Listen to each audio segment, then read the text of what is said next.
Hey beauties, welcome back to my channel. Today I am going to be going over the latest addition to the Pat McGrath line. It is the Mini Mothership Golden Opulence palette. Now, I kind of went back and forth as to whether or not I was going to pick this up. I'm not going to lie. I am a little bit unhappy with Pat right now. I know you guys probably watched my Star Wars review and I talked about a lot of the things that have been going on customer service wise, troubles with getting things, and just a whole plethora of things that are going on with Pat McGrath. But I love her so much. I love her shadow so much. I love her creativity so much. And just, I went back and forth with this one. This is just something that I was like, nope, I'm not going to get it because I was angry. And then I calmed down and I said, you know what?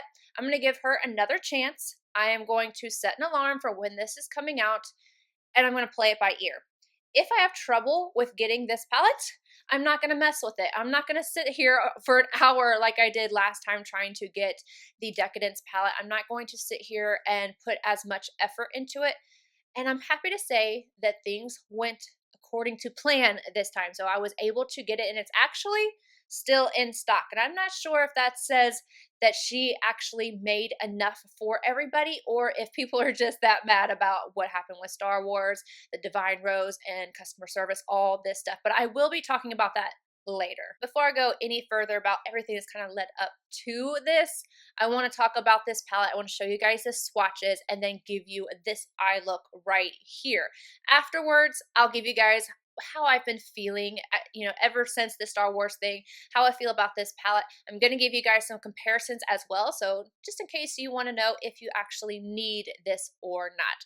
So as I mentioned, this is the Golden Opulence palette. It is a limited edition palette.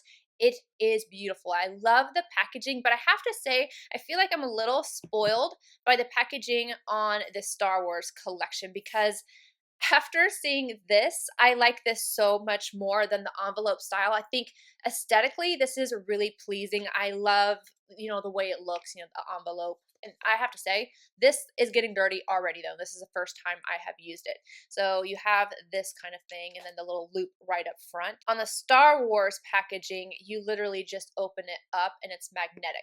So I like this better for the mini motherships. I hope that she kind of goes to this packaging from here on out. That's just a personal preference thing. This is beautiful. I love this down here. This is so gorgeous. And it's a red glitter. It's a smooth touch, but it is collecting quite a bit of like fingerprints and just nastiness. I've already tried to wipe this off.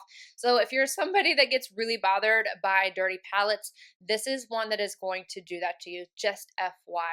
All right, so let's go ahead and open it up and I'll show you guys what is on the inside.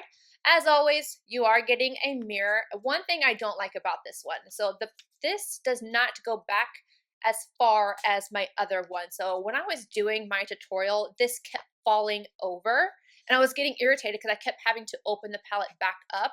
And I'm scared that if I try to force it back to make it, kind of lay on its own, just stay open like this, it's going to mess up the palette. So I'm just leaving it alone. So that's something that's a little bit bothersome to me. Here's what the inside looks like. I'm going to go ahead and show you guys the swatches of the 6 shades. First, we have Eternal Opulence, described as a metallic pale peach, Tranquility, Neutral Peach Matte, Lotus Luxe, Shimmering Rouge, Prosperity, Nude Pink Matte, Moon Phase, Glittering Rose, Gold Fortune, Antiqued Metallic Gold. I believe all 6 shades are new shades. I don't think any of these are repeats, but correct me if I am wrong down below. Again, a limited edition. It's $65. You can get it on Pat McGrath and Sephora. Right now on Sephora, it says coming soon. Email me when in stock. So I don't know if it came out already on Sephora and then sold out or if it just hasn't come to Sephora yet. So keep your eyes peeled for that. It is available right now on Pat McGrath's website. Now I'm going to go ahead and jump into this eye look. Afterwards, I will give you guys my thoughts and comparisons. Zoeva 227 and the shade Tranquility. I'm going to start off by applying this right into the crease, outer to inner corner.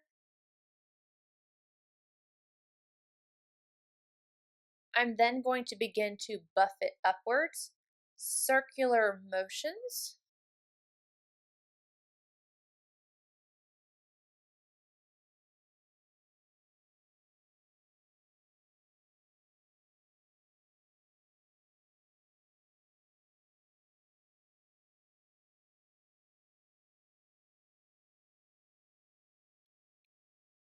Smith 247 and Prosperity.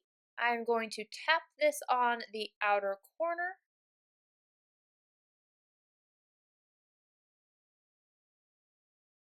Bringing it halfway over the lid. Into the crease.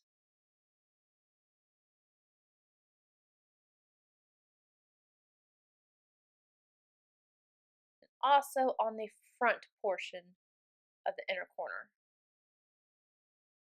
This color has a lot of pigmentation to it, so make sure you are careful.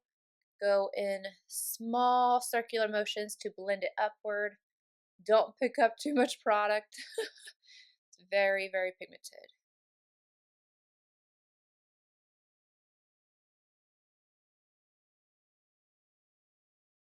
Sonia G Builder Pro and Lotus Luxe. I'm going to place this all over the lid.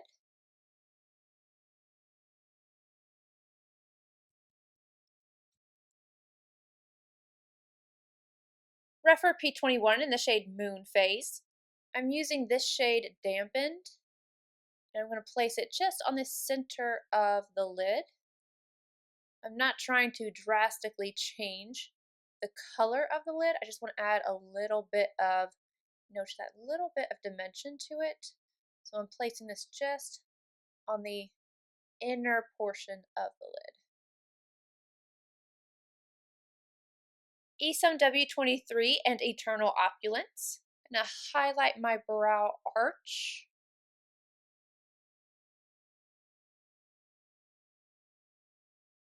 Wayne Goss number 6, back in with Tranquility. I'm going to buff this right along the lower lash line.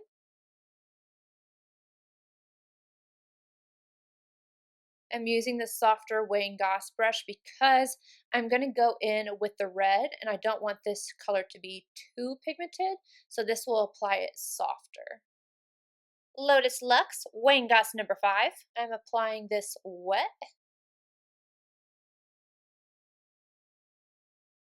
Same brush, I just wiped it off, and now I'm going to go in with Gold Fortune. I'm going to stamp this right on the very inner corner. Then I'm going to go add on a liner, and I'm actually going to put on a pair of lashes. To finish off the look, I did line the top part of my eyes with this one right here. This is one of my favorites currently. It is a liquid liner from Rimmel, Scandalized Precision Micro Eyeliner. Really been enjoying this, so I have that right up top. I did put on a pair of Kiss Ritzy lashes. I feel like it's been a while since I put on a pair of lashes, so I decided to do that. And then Milk Boss liner on the top inner rim and mascara on the bottom. For my lips, I have on Beauty, Kitten, and Smooches. So first I did Smooches all around the outside, and then I went over Smooches and filled in everything with Kitten. And then I put Beauty right on top. And then I took a tissue and just kind of tapped off the excess of Beauty so that it wouldn't have as much shine and it would allow the liner to come through just a little bit more. It makes it a little deeper. I've been enjoying this combo lately. And of course, you guys know this is my collaboration with Christian AUDETTE. Now I'm going to go ahead and tell you guys my thoughts about the palette before I tell you how I feel about what's going on. My thoughts on the palette in of itself, nothing else taking into consideration. I think that this is beautiful. I love the colors in here. I think that they are gorgeous. I think everything blended out really well. I really like the metallics in here. I feel like they perform without having to put any effort into them. Pat McGrath just has an amazing formula. Do I think that you probably have these already in your collection? Absolutely. This is one thing that I don't like, is that I just feel like I can look at these shades, not see any packaging or anything like that, just look at these shades and know that they are Pat McGrath shades. I feel like she's doing too many golds, too many reds, too many warm tones of browns and stuff. I really thought that she was going to go in a different direction whenever she came out with Divine Rose, this dusty mauve and had just these beautiful tones in there. I want to see her do something different. So that is my biggest gripe with this. There are slight differences in these shades and the ones that I'm going to swatch, but really, do you need this if you have all of her palettes? Absolutely not. Is it an amazing quality? Is it a beautiful palette? Absolutely. So it should kind of goes both ways. It's not a must have if you have her other palettes, in my opinion, but it is a beautiful palette. I really love the red glitter and then the gold. I think it's a gorgeous palette to look at. Let me go ahead and show you the swatches of what you can get if you already have these in your collection. What I'm showing you is the Opulence palette first and then swatched other palettes side by side so you guys can see, you know, if you have this palette, do I need this palette? If I'm only wanting this color, do I actually need it? There are subtle differences in the shades like I mentioned, but again, I still just think that this is along the lines of stuff that she has already done. Now let me get into basically if I plan on continuing purchasing with Pat McGrath. I'm a little torn with this. I don't want to keep repeating myself because I did talk about in my Star Wars review how everything went down with, you know, Divine Rose. That was a hot mess. I don't even know what happened with that. Besides Divine Rose, we had all the issues with shipping, customer service, and everything with the Black Friday sale. I remember I took so long for me to get that. And then the Star Wars collection, she released one palette on her Instagram page and then another palette the next day. And then this palette, I'll let you know how I got this.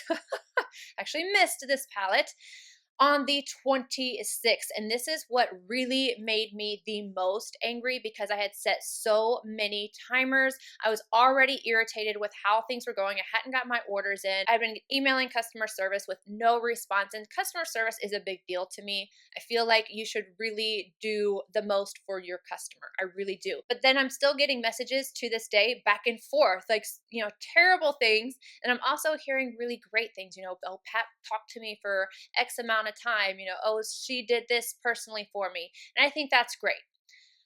One thing that is really, really bugging me is this palette right here. And I am grateful to have it in my hands, but it's not because of Pat that I have it in my hands. It's because of you guys. It's because of my subscribers and my friends. I had so many messages and I can't tell you how grateful I am to you guys because I really wanted this. I wanted this so badly because just collector's purposes. I am not even really a huge Star Wars fan, so I know it's like, why do you want this? And I already have the Decadence palette. I had promised my Decadence palette to somebody else. I was going to sell it to them, and I told them ahead of time that, you know, if I don't get my hands on this palette, I know it's Star Wars, that I can't sell you my Decadence. Like, I have to have my Decadence palette. And of course, I didn't get my hands on it. After setting so many alarms, after making sure that I signed up for early access, after making sure that I was on there when the palette released, it's come to find out she had posted on her Instagram stories. And I don't agree with doing that. I feel like if you tell people that your palette is coming out or your product is coming out at a certain time, then that is what your customers are expecting. And I think it is kind of disrespectful to your customer to basically promise something and then do something completely opposite. I'm not watching for your stories because you didn't say, oh, sneak peek, make sure you're watching my stories. You know, if she had given some kind of inkling that something was going to happen or that she might release it early, I don't know. I feel like that was the wrong thing to do. And what I don't like even more than that is the fact that she had another release for this palette. And yeah, I have it in my hands, like I said, but it's because of you guys. It's not because of her. I never got reached out to. A lot of my friends didn't get reached out to, but then a lot of you guys did get reached out to, and I had so many people.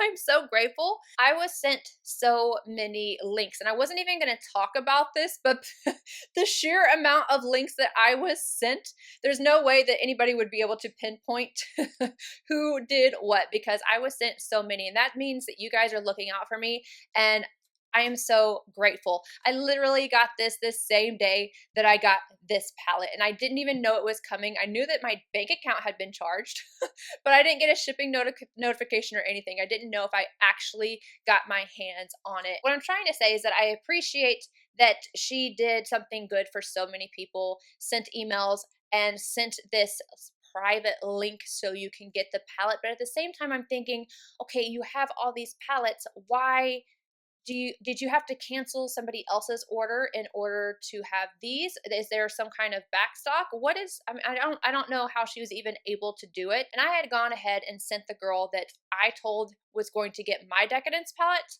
another palette. Like, I found one off Poshmark and I sent it to her because I felt bad. I felt like she had to feel how I felt. So I'm not like tapping myself on the back or anything, or like, hey, give me kudos or anything like that. It's just that I felt like she probably was feeling the way I felt, that I was looking forward to this palette so much, and I didn't get my hands on it. And I know she was looking forward to me getting this palette so that she could have my palette. And I didn't want to disappoint her. So I ended up finding one and sending it to her. So now I have this one, which I probably will just not touch now, and then the original Decadence. Because of all the customer service problems, and because I feel like she just kind of keeps repeating the same type of look, even if they aren't exact shades, I'm losing a little bit of my excitement for the brand. And I don't want it to be that way, but I feel less excited, and I feel a little bit, I don't know. I don't know how to describe it other than just kind of not sad, not mad, just kind of about it. I don't like this. I would love to see Pat McGrath redeem herself in the community, because I know I am not the only one that feels this way.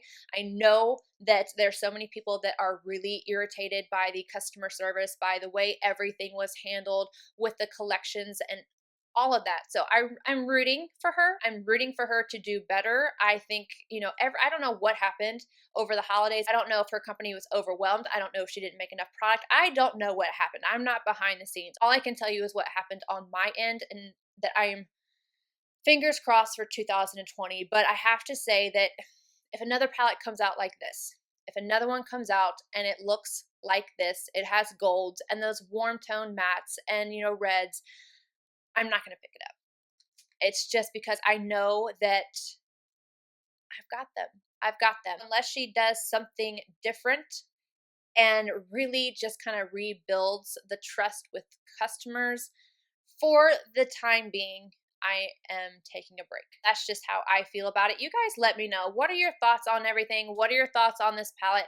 Are you picking it up? Are you just over it? Like, just let me know down below. I hope you guys enjoyed the video. I hope you guys enjoyed the swatch comparisons. I hope it was helpful.